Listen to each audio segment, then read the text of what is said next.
This happened on Monday in Tijuana, Mexico. An American tourist went to an exchange house.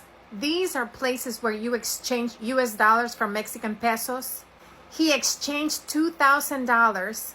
Once the transaction was done, he left the facility, and then he drove to this restaurant to have lunch with his family.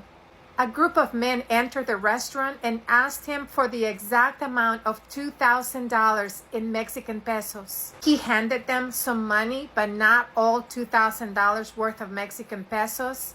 They asked for the exact amount of 2,000 Mexican pesos. That's because these criminals are tipped off by the exchange house employees. After you go to these exchange houses, these employees tipped off criminals, and then they follow you to wherever you go and rob you.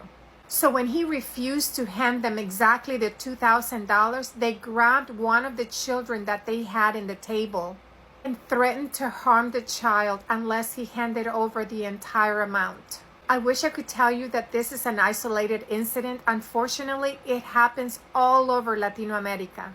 The same scenario happened to someone from Florida who went to Honduras, and they followed him, and in this case, they shot him dead.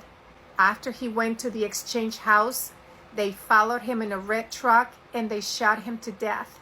He was a Honduran man living in Florida. When you go visit Mexico or any country in Latino America, you need to understand that everyone is involved in these crimes. When you go to a bank, the bank teller is involved with criminal activities.